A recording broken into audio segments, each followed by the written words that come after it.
안녕하세요. 저는 30살 미혼 여성인데요. 최근 결혼을 앞두고 완벽한 새 사람으로 거듭나길 기다리고 있어 행복한 날을 보내고 있답니다. 제가 이렇게 온전한 행복을 누리기까지 마냥 꽃길만 걸어왔던 사람은 아니에요. 다들 잘 될 사람은 다 잘 된다라는 말을 하곤 하지만 저는 누가 봐도 새 인생을 살기에 가망이 없는 사람 중 하나였습니다. 잘 될 사람은 다 잘 된다고 하셨나요? 물론 그런 사람들도 있겠죠. 하지만 꼭 그런 사람들만 잘 되라는 법은 없더라고요. 제가 행복을 느낄 수 있었던 건 정말로 기적처럼 귀인을 만났기 때문입니다. 세상살이 이런 일도 있을 수 있다는 걸 많은 분들이 알았으면 좋겠다는 마음에 글을 쓰게 되었네요. 세상에서 가장 모진 처벌이 아마 부모 없이 삶을 전전해야 하는 고아의 신세가 아닌가 싶습니다. 아무래도 제가 전생에 큰 죄라도 지었나 봐요. 부모의 얼굴을 똑똑히 기억하는데도 불구하고 결국 고아라는 것이 한동안은 저를 굉장히 괴롭게 했습니다. 고아라는 서름은 누구한테 동정받는 것조차 어렵습니다. 오히려 이 사실이 다른 사람을 불편하게 만들기도 하죠. 저는 부모님이 저를 포기했다는 것도 처음엔 알지 못했습니다. 지나서 나이를 조금 더 먹다 보니까 부모님이 일부러 나를 놓았다는 걸 알게 되었어요. 그냥 태어나기만 했을 뿐인데 제가 왜 그렇게 가혹한 현실을 견뎌야 했는지, 당시에는 모든 걸 부모님 탓하며 원망을 많이 했습니다. 너무 어릴 적 기억이라 자세한 기억은 잘 안 나지만 부모님 형편이 아주 가난했다는 건 절대 잊을 수 없는 기억으로 남았는데요. 그런 형편에서 실수로 제가 태어났다는 것 정도는 귀에 피딱지가 앉을 정도로 많이 들어서 알고 있어요. 부모님은 혼인신고도 안 한 채 동거만 하면서 저를 키웠고요. 저만 집에 두고 거의 매일 외박을 했습니다. 부모님은 저를 혼자 내버려 두면서도 누구 하나 걱정하지를 않았어요. 엄마 아빠가 보고 싶었지만 태어날 때부터 이러한 환경에서 자랐기에 다 그렇게 사는 줄 알았습니다. 집에서 거지처럼 살아본 사람이 저 말고 또 있을까 싶네요. 엄마 젖을 먹어야 하는 나이는 기억이 나질 않아서 어떻게 살았는지 전혀 모르겠고, 적어도 제 기억이 닿는 데까지가 남들 유치원 가는 나이였는데요. 물론 저는 유치원도 안 다녔습니다. 부모님이 제가 몇 살인 줄도 몰랐을 텐데 유치원 가는 걸 챙겼을 리 없잖아요. 저는 부모님이 없는 매일 동안 냉장고를 뒤져 눈에 보이는 걸 아무거나 집어먹으며 허기를 달랬어요. 당시 저는 제가 뭘 먹는지도 모르고 마구잡이고 입에 넣기만 했던 것 같아요. 입에 넣고 배가 부르면 살 수는 있지 않습니까? 맛있어서 먹는 밥은 제게 사치였고 저는 그렇게 의식주를 해결했습니다.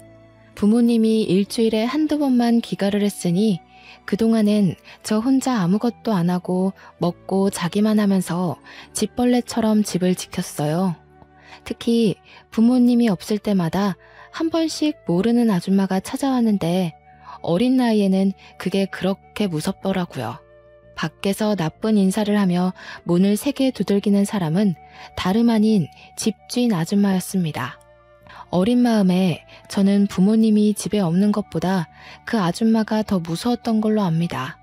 아줌마는 늘 저희 부모님의 돈을 떼먹으러 왔는데요. 지나고 나서 생각해보면 그건 돈을 떼어먹는 게 아니라 부모님이 관리비랑 방세를 안 내니까 독촉을 하는 거였어요. 집주인 아줌마도 피해자 입장에서 애가 타는 마음에 그렇게 악마처럼 무섭게 행동하셨던 거죠. 그래도 부모님이 두세 달 월세를 한 번에 내더라도 내긴 냈어요. 관리비도 그런 식으로 몰아서 냈고요. 저한테 일절 부모 노릇을 안 했기에 아마 제가 묵고 있는 집이라도 유지하는 게 그나마 자기 자식을 위한 최대의 자비였지 않나 생각이 듭니다. 그리고 그 방이 남들 발길 안 닿는 곳이라서 집을 내놓는다고 해도 팔리지도 않는 집이었을 겁니다. 그래서 집주인 아줌마도 우리 부모님을 닥달하면서 계속 내버려 두지 않았나 싶네요. 저는 태어난 이후 집 앞 말고는 바깥을 나가본 적이 없었고 초등학교도 못 가서 그렇게 집에만 있었습니다. 그러다 제 나이 10살이 되었을 때 부모님 둘 다 같이 집에 머문 적이 있는데요. 그날이 제겐 가장 기쁘고 또 가장 슬픈 날이기도 했습니다. 부모님이 케이크를 사들고 왔더라고요. 당시 제 눈에는 그게 그냥 예쁜 빵이었습니다. 당연히 생일을 챙겨주는 사람이 없었으니까 케이크가 생일 축하하기 위해 쓰이는 빵인지도 모르고 있었던 거죠. 부모님 말로는 빵이라고 하길래 되게 예쁘게 생겨서 신기하게 봤던 기억만 나네요. 그렇다고 그날이 제 생일은 아니었던 걸로 압니다. 저는 난생 처음으로 부모님과 같이 하는 밥을 먹었어요. 행복이라는 걸 잘 몰랐는데 그때 느낀 즐거움이 행복이었던 것 같기도 해요. 부모님은 한 번씩 싸울랑말랑 아슬한 대화를 나눴어도 그날만큼은 참으며 싸우지 않았습니다. 그리고 엄마가 제게 선물이라면서 상자 하나를 주었는데요. 뚜껑 열고 닫는 휴대폰이었어요. 다정아, 휴대폰 알지? 요즘은 세상이 위험해서 어린이들도 휴대폰을 꼭 들고 있어야 돼. 위험한 일이 생기면 누구한테든 연락해야 하니깐. 저는 휴대폰이라는 것 자체에 이미 흥분을 해버려 저를 향한 부모님들의 미묘한 시선은 느끼지 못했습니다. 아마 부모님 둘이서 저만 모르는 시그널을 주고받았었겠죠. 그 눈빛을 알아보는 나이였다면 지금보다 더 어렵게 제 몸을 건사시키지 않았을까 싶어요. 엄마는 제게 휴대폰 사용에 대해 설명을 자세히 해주었습니다. 그렇게 휴대폰을 향한 저의 호기심은 주위를 향한 눈을 죄다 닫게 만들었고 최고의 행복을 누리도록 했네요. 부모님이 어떤 의도로 이걸 제게 사주었는지는 까맣게 몰랐던 거예요. 마냥 설레는 마음으로 그날 밤새도록 휴대폰을 만졌던 기억이 납니다.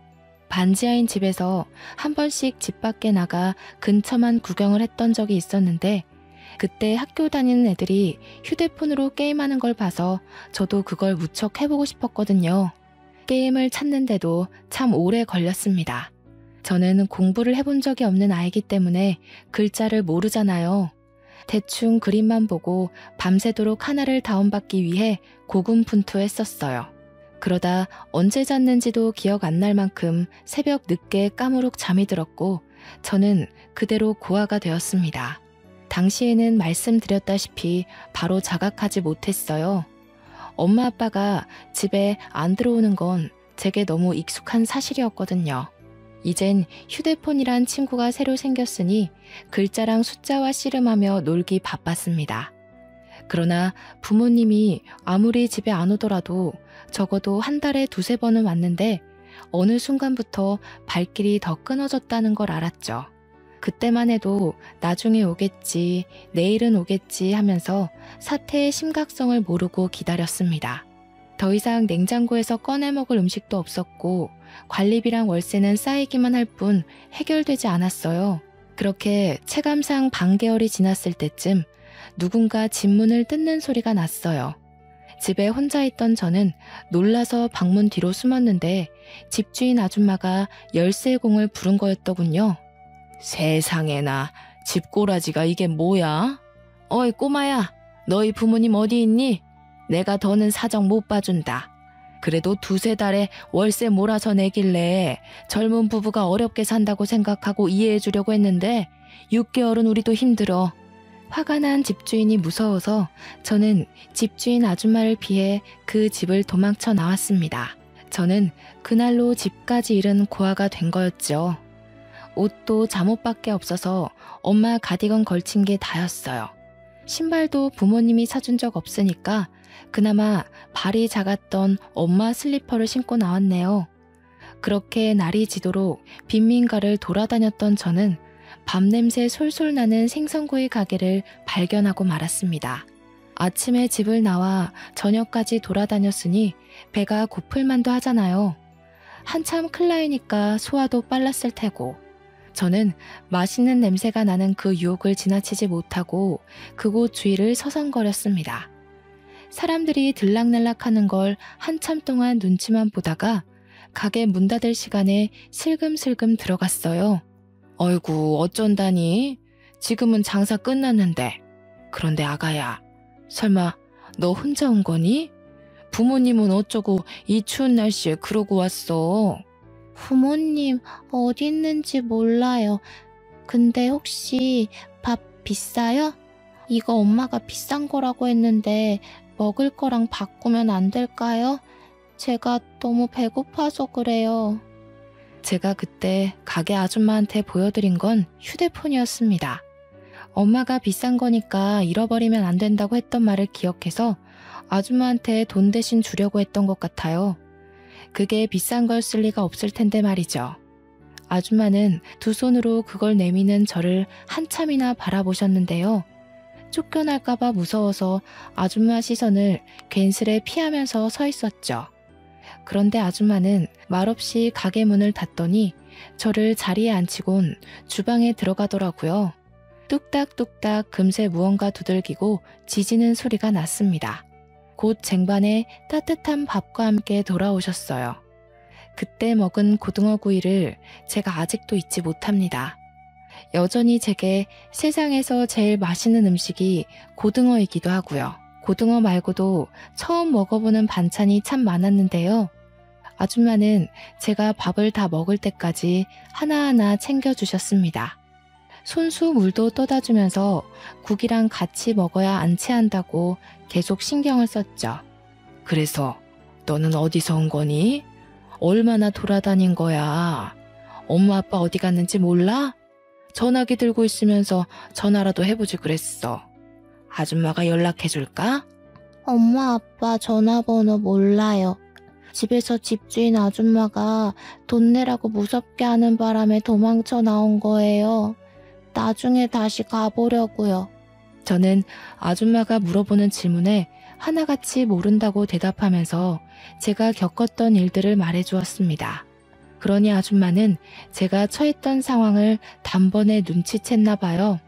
저는 밥을 다 먹은 후 아줌마 손을 잡고서 경찰서로 갔습니다. 집에 데려다주는 줄 알았는데 경찰서를 간 거라 좀 더 무서웠네요. 아줌마의 부탁으로 경찰은 저를 실종 신고하려고 제게 부모에 대해 물었지만 그때서야 저는 부모님 이름도 모른다는 걸 알게 되었어요.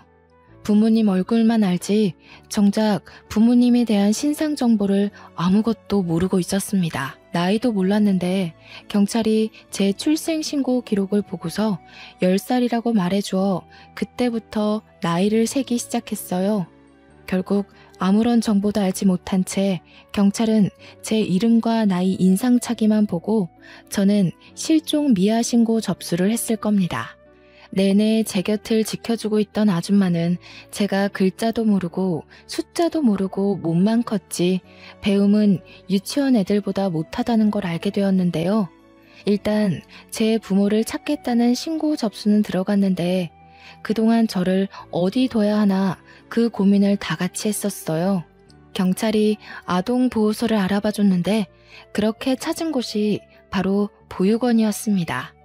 일단 밤이 늦었기에 아줌마 뜻에 따라 저는 아줌마 집에 가서 하룻밤 신세를 지게 되었어요. 그러고 다음날 꿀맛 같은 아침밥을 먹고서 아줌마 손을 잡고 보육원을 갔죠. 그러나 보육원 분위기는 생각보다 삼엄했고 원장님의 말씨는 친절했으나 표정이 예사롭지 않다는 걸 아줌마가 느낀 것 같더라고요.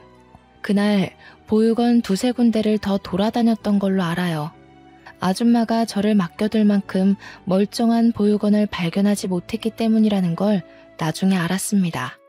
지금 이 글을 쓰면서도 아줌마가 참 좋은 분이라는 걸 새삼 다시 느끼고 있네요. 그렇게 아줌마는 마음에 드는 보육원을 찾지 못해서 뺑뺑 돌기만 하다가 또 밤이 왔습니다. 아줌마와 하룻밤을 더 보내게 되었는데 저는 당시 다른 건 몰랐고 그저 고등어를 또 먹게 되었다는 사실에 기쁘기만 했어요. 그리고 그날 밤 집에 돌아오는 길에 아줌마가 사줬던 새 내복을 입고서 아줌마 옆자리에 누웠는데요. 아줌마가 제게 정말 고마운 제안을 하는 거 아니겠습니까? 이름이 다정이라고 했지? 다정아, 너만 괜찮다면 아줌마랑 같이 지낼래? 아줌마도 평생 혼자 살아왔거든. 이참에 우리 한번 친구가 되어볼까? 아줌마랑 친구하면서 지내다가 부모님한테 연락이 오면 그때 돌아가면 되잖아. 친구요? 아줌마랑 저는 어른이고 아이인데 친구가 될 수 있어요? 혹시 아줌마도 초등학교 가야 되는 나이예요?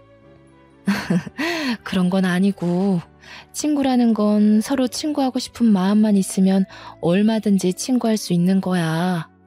아줌마도 다정이가 좋고 다정이도 아줌마를 좋아해주면 가능하지. 그럼 나 계속 그 물고기 먹을 수 있어요? 고등어? 아줌마랑 친구하면 고등어 계속 먹는 거예요? 그러면 저 아줌마랑 친구할래요. 한참 어른과 어린 제가 친구를 한다는 게 당시에는 이해하기 어려웠지만 저는 그때 고등어를 또 먹을 수 있다는 생각 덕에 좋아라 했던 걸로 기억합니다.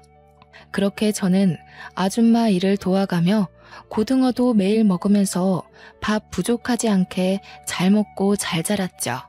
아줌마가 자비를 써서 제 학교까지 보내주었는데요. 제가 초등학교 입학 당시 너무 늦은 나이기도 했고 또 유치원 수준도 못 미칠 만큼 배운 게 없어서 결국 특별반 수업을 들어갔습니다. 장애인 친구들이 수업받는 곳이었는데 저 또한 인지 능력이 낮아서 수업 진도가 잘 맞았던 걸로 기억해요. 특별반 친구들은 저보다 어린애도 있었고 한두 살 많은 언니 오빠들도 있었는데요. 학교 다니는 게 그렇게 재밌는 건 줄 몰랐어요. 공부도 친구들과 노는 것도 또 급식 먹는 것도 제겐 하나같이 놀이나 다름없었을 만큼 즐거움을 얻었습니다. 집에 오면 아줌마가 제 공부와 숙제를 봐주기도 했어요. 아줌마가 저에게 가르쳐 줄 수 있는 지식까지는 계속 과외 선생님처럼 알려주고 가르쳐 주었습니다. 공부에 재미를 붙인 저는 정말 무섭게 배움을 습득했고 그렇게 중학교, 고등학교까지 아줌마의 뒷바라지를 받으며 다녔어요. 그때까지도 제 친부모에 대해서 경찰에선 연락조차 없었네요. 부모님을 만난 적도 없었다는 거예요. 하지만 상관이 없었습니다. 오히려 부모님이 절 찾는다면 그게 서운할 것 같았어요. 아줌마와 지내는 하루하루가 너무 재밌었거든요. 이전에 부모님 울타리 안에서 살았던 기억이 생생하게 남아 있었는데 그 지난날과 당시가 비교되면서 아줌마 곁을 벗어나고 싶지가 않았거든요. 아줌마가 가끔은 부모님 언급을 하면서 보고 싶지 않냐고 묻기도 했는데 저는 오히려 아줌마한테 부모님 얘기하지 말라고 툴툴거렸네요. 그때가 행복하지 않았다는 걸 제 몸이 본능적으로 기억하고 있는 거겠죠. 살다 보니까 아줌마는 왜 지금까지 혼자 살고 있는지 궁금할 때가 있었습니다. 한날은 같이 밥을 먹다가 질문을 참지 못하고 물어본 적 있었어요. 이 아줌마도 결혼할 뻔한 아저씨가 하나 있었지.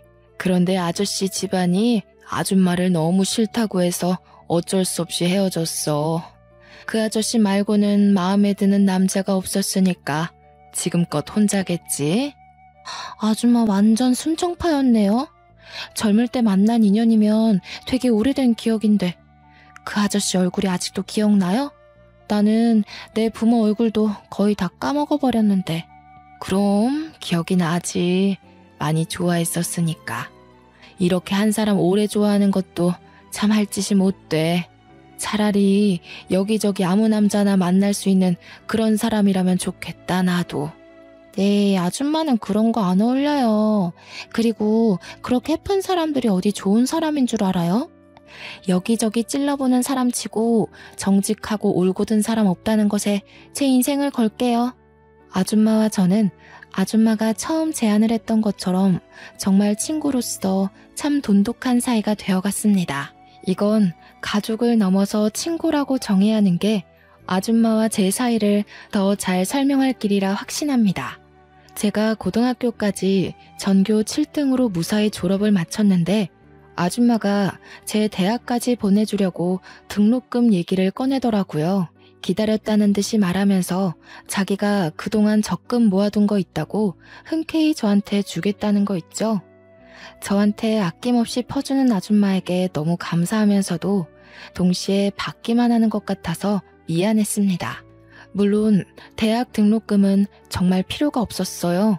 제가 수석으로 입학하는 덕에 장학금을 받고 다니게 되었거든요. 그 말을 해줬더니 아줌마가 정말 많이 기뻐하면서 자기 딸인 것 마냥 기특하다고 칭찬해주더군요. 나 아줌마 없었으면 이렇게 못 컸다는 거 알죠? 나 걷어줘서 정말 고마워요. 이젠 저도 어른 됐으니까 제가 다 갚아드릴게요. 시끄러워. 걷어주긴 무슨. 네가 다 늙은 나를 걷어준 거지. 어디서 내가 이런 보물 같은 친구를 얻었나 모르겠네. 아줌마야말로 다정이가 너무 잘 커져서 고마워. 아줌마는 여태까지 제게 해주었던 모든 걸 전혀 갚을 필요 없다면서 오히려 저더러 남 생각하지 말고 열심히 살아주기만 하라고 했습니다. 저는 아줌마가 이렇게 반응할 줄 알았어요. 제가 말로 하면 안 받을 걸 알기에 결국 저는 몸소 직접 실천하기로 마음먹었죠. 대학을 다니면서도 학교 내에서 근로생으로 알바를 했고 제가 들어오는 모든 돈을 쓰지도 않고 온전히 모았습니다. 물론 아줌마 몰래 모았던 돈이에요. 나름 명석 있는 대학에서 경영과를 졸업한 저는 대기업에 지원할 수 있는 능력이 되었지만 제가 선택한 길은 이번에 새로 성장해 가고 있는 신생 기업이었습니다. 왠지 모르게 그쪽 기업이 추구하는 방향과 제 가치관이 잘 맞는 느낌이었거든요. 계속 그곳으로 눈이 가길래 과감하게 지원서를 냈고 단번에 합격을 했죠. 친구들은 아직도 저보고 왜 대기업 갈 스펙으로 중소기업을 가냐면서 잔소리를 하곤 합니다. 취업을 하고 나서도 저는 급여를 차곡차곡 모았습니다. 처음에는 돈 모으는 목적이 딱히 없어서 이 돈을 모아 아줌마 노후가 편하도록 지원해줄 생각이었는데 모으다 보니까 목표가 달라지더라고요. 아줌마에게 꼭 해주고 싶은 선물이 따로 있었습니다. 저는 한동안 부동산을 돌아다니며 건물을 보고 다녔어요. 그러다 1층이 상가, 2층이 주택인 매물을 어렵게 찾아서 매입을 했죠. 아줌마 명의로 그 건물을 계약했습니다. 아주 자그마한 건물이었지만 그래도 당시 살고 있던 빈민촌보다는 제 직장과 가까워서 아줌마와 같이 사는 것이 좀 더 윤택해질 거라 생각이 들었어요. 아줌마한테도 매번 집이랑 가게랑 30분은 걸어야 돼서 새벽 일찍 일어나고 밤늦게 집까지 걸어가고 하느라 보통 힘든 일이 아니었거든요.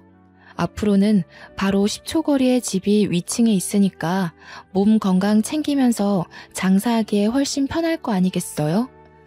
아줌마가 제게 학교도 보내주고 밥도 먹여주고 재워주고 입혀주고 부모가 해줘야 할 의무를 선뜻 베풀어준 선의보다는 못한 보답이지만 그건 앞으로의 시간도 많으니까 계속해서 보답하는 마음으로 살겠다고 다짐했죠. 저는 무작정 아줌마를 데리고 건물까지 갔어요. 일체 설명 하나 안 해주고 직접 눈으로 보여줬더니 아줌마가 처음엔 어리둥절해 하더라고요. 앞으로 우리가 함께할 새 보금자리예요. 아줌마 명의로 계약했으니까 아줌마 가게인 건 똑같아요. 저 계속 아줌마 옆에 껌딱지처럼 붙어있으려고 주는 뇌물이니까 부담 느끼지 말고 받아줘요.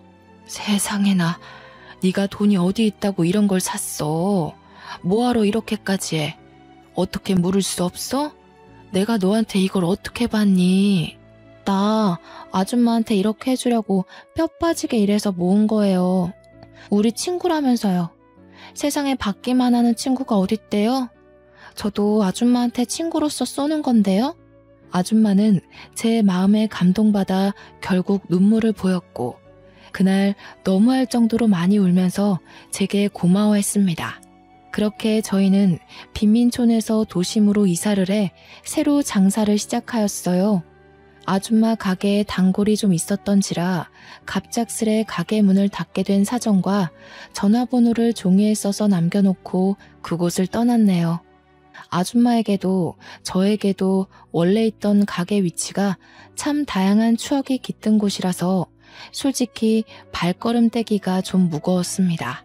그래도 새로 시작할 미래만 생각하자는 다짐을 하며 새 집으로 이삿짐 정리했어요.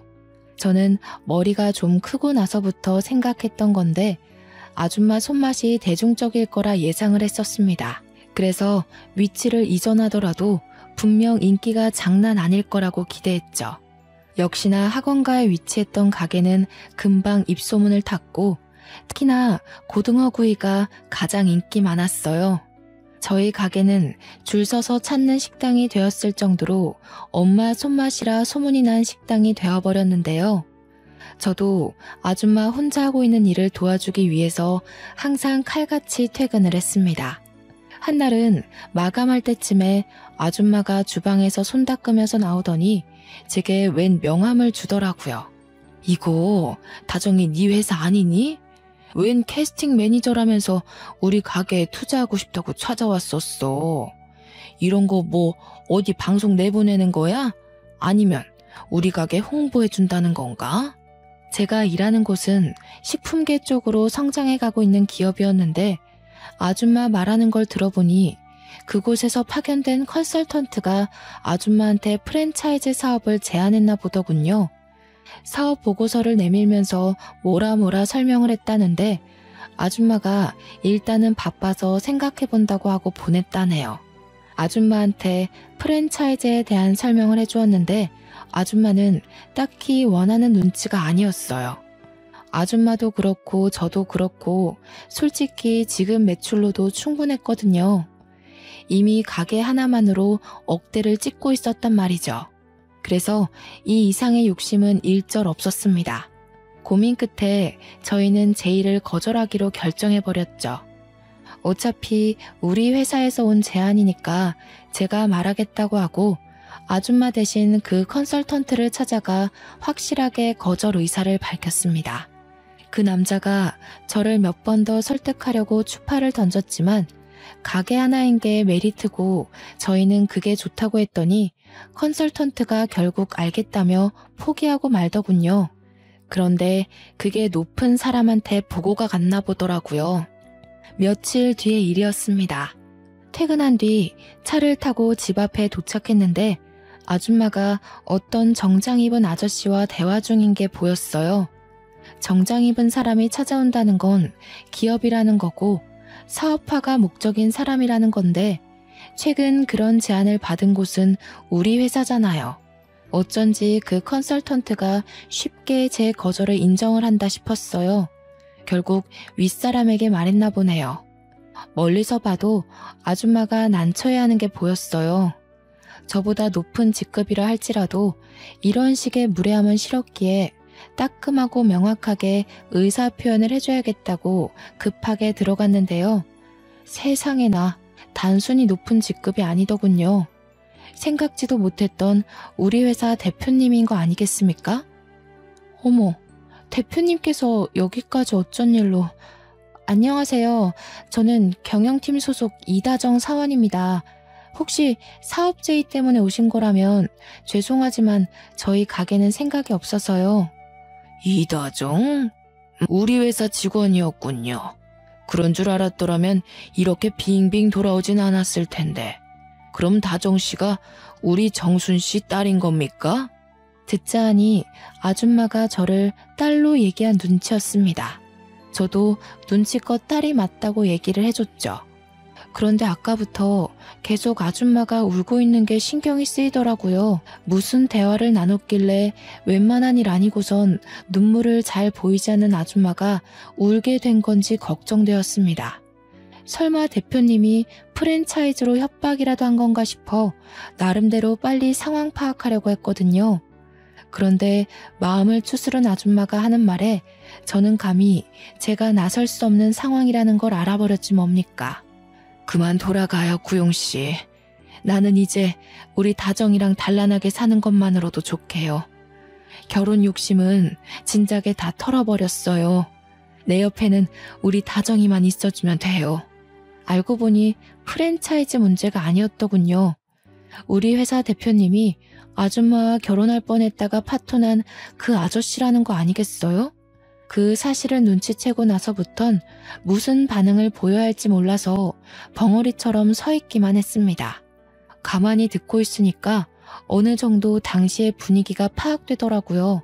대표님이 여길 찾아온 건 프랜차이즈 때문이 맞으나 제가 나타나기 전까지 하고 있던 대화는 아줌마와의 재결합이었던 겁니다. 아줌마는 대표님의 결혼 제안을 거절하고 있는 상황이었던 거예요. 아줌마가 계속 대표님더러 가라고 밀고 부채니까 이젠 대표님이 저한테 부탁하기 시작하는데 이제 막 상황 파악한 저야말로 얼마나 난감했는 줄 아십니까? 다정씨라고 했죠. 제가 우리 정순씨 이대로 또 못 놓쳐서 그래요. 이젠 반대할 어른들도 없고 제가 정말 잘해줄 수 있는데 정순씨가 다정씨랑 있는 게 행복하다고 저를 거들떠도 안 보내요. 다정씨가 어떻게 설득 좀 해주면 안 될까요? 내가 정말 크게 보상할게요. 저희 대표님은 원래부터 선한 아저씨라고 회사에서 소문이 자자한 사람이에요. 직원들 복지에 무엇보다 크게 신경 쓰는 사장이라고 젊은 세대로부터 입소문 제대로 타기 시작한 기업이거든요. 그렇게 많은 사람들의 존경받고 가진 것 많은 대단한 사람이 아줌마와 마찬가지로 한 사람을 잊지 못해 저한테 부탁을 하고 있는데 그 모습이 얼마나 절절하던지. 새삼 둘이서 젊은 시절 얼마만큼 서로를 좋아했는지 간접적으로 느껴지는 듯 했습니다. 사실 아줌마 또한 대표님을 못 잊고 있다는 것 제가 제일 잘 알고 있지 않습니까?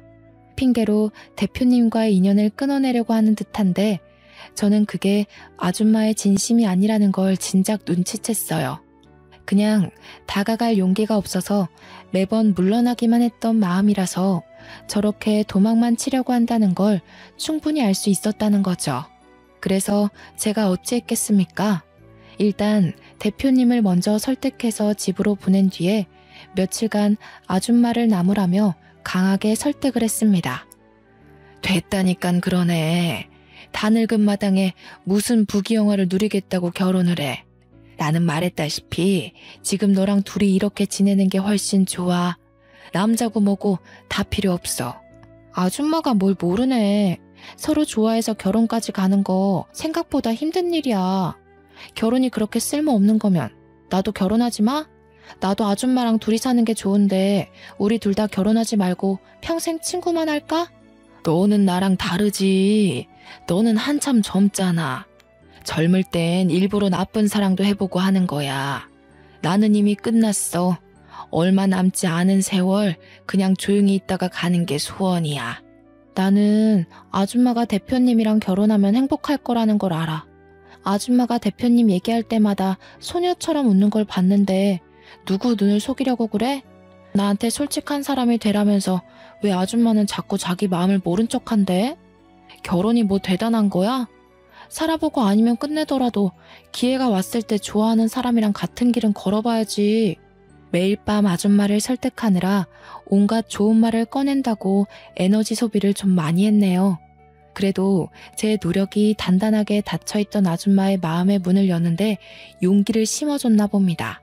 덕분에 아줌마랑 대표님이 대표님 사무실에서 재회를 했고 그날 뒤로 아줌마 손가락에는 청혼 반지가 끼워져 있었습니다. 아줌마는 그동안 마음을 숨겼던 게 신기했을 만큼 정말로 기뻐했어요.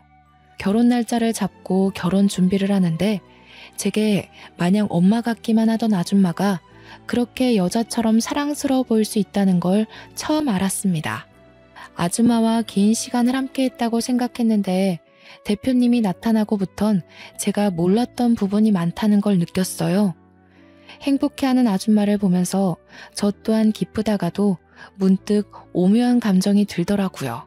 아줌마랑 평생 같이 살 거라고 생각했고 한 번도 헤어짐 있을 거라고 상상한 적이 없었는데 막상 저보다 아줌마한테 더한 행복을 줄 수 있는 사람이 나타났다 보니까 제가 아줌마를 놓아주는 게 축복해주는 거란 생각이 들었어요. 그게 참 이상하게도 씁쓸했습니다. 사실 저와 아줌마의 관계는 언제든지 깨져도 이상할 게 없는 사이잖아요. 올 것이 왔다고 생각하는 게 당시에는 저를 위로하는 합리화였던 것 같네요. 두 분의 결혼은 저한테도 기쁨이었고 저는 그렇게 혼자 미리 마음을 정리하기로 했습니다. 휴대전화라는 것이 참 좋지 않습니까? 연락만 하면 아줌마와 언제든지 만날 수 있으니까 그렇게 위안을 삼았어요. 그런데 신혼여행을 다녀온 아줌마와 대표님이 회사로 출근하더니 사무실로 저를 바로 호출하더라고요. 아줌마한테서 사적인 방법으로 전화가 왔길래 대표님 사무실을 찾아가 봤습니다. 직원이 되고도 대표님 사무실은 방문해 볼 일이 없어서 처음 가보는 거였어요. 들어갔더니 대표님과 아줌마 그리고 웬 젊은 남자까지 함께 앉아 있더군요.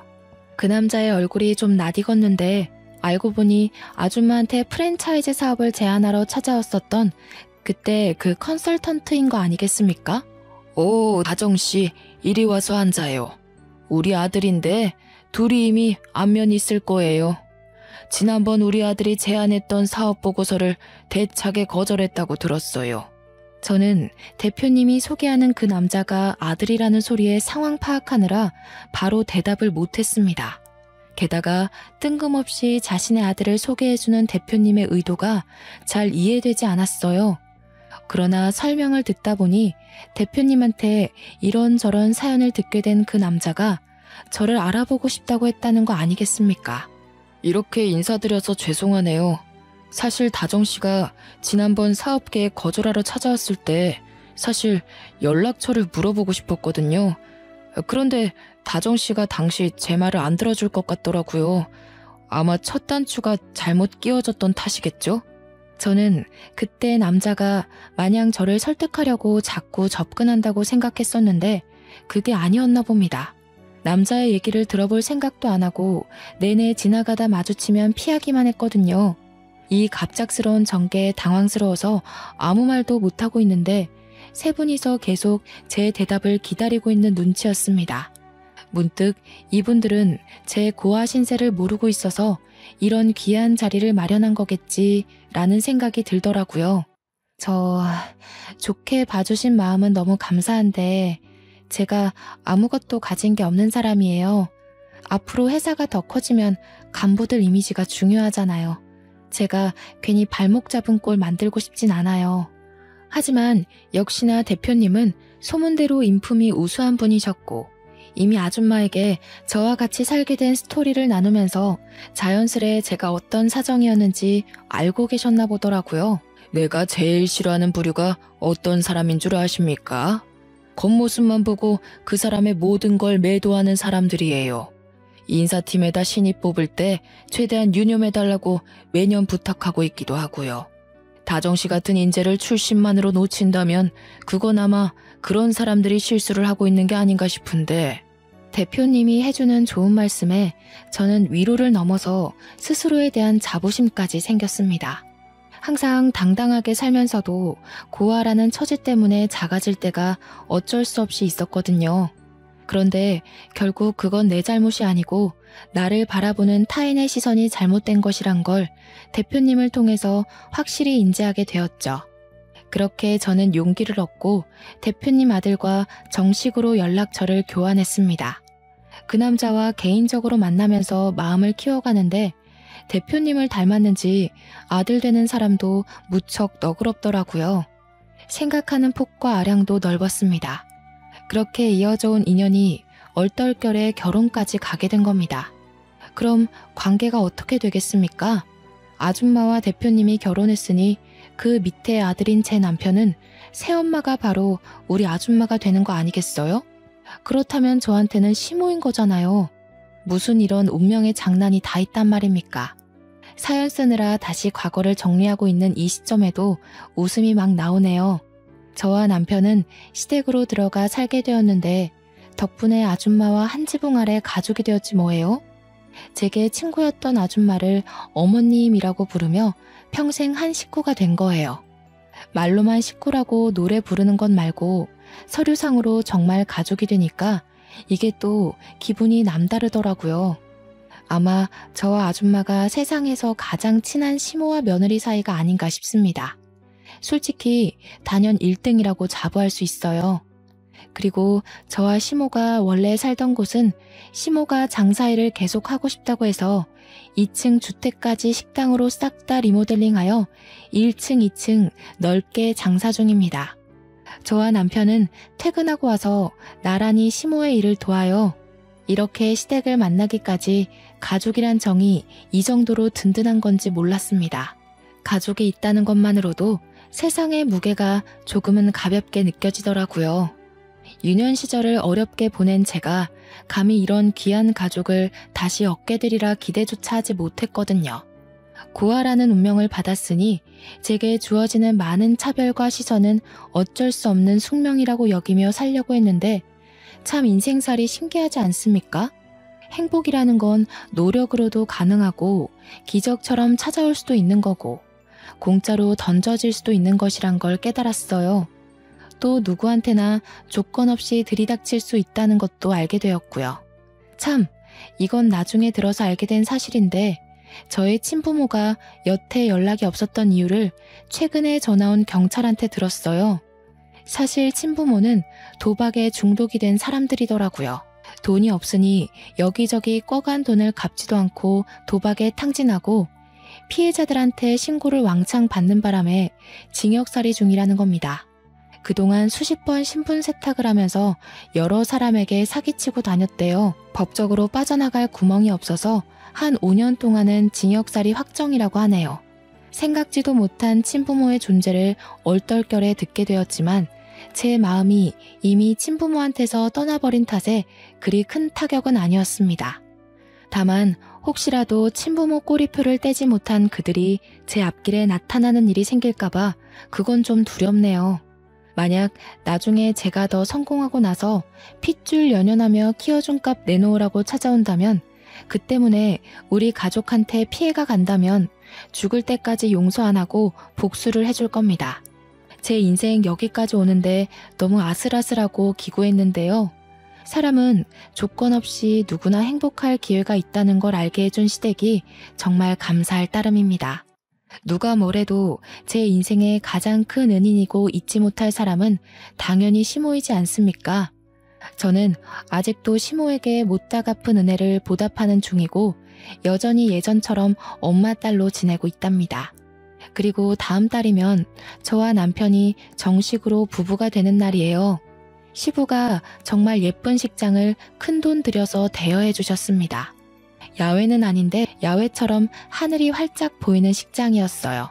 그 식장을 보러 가서 남편과 장난삼아 단상까지 걸어가는데 문득 많은 생각이 들더라고요.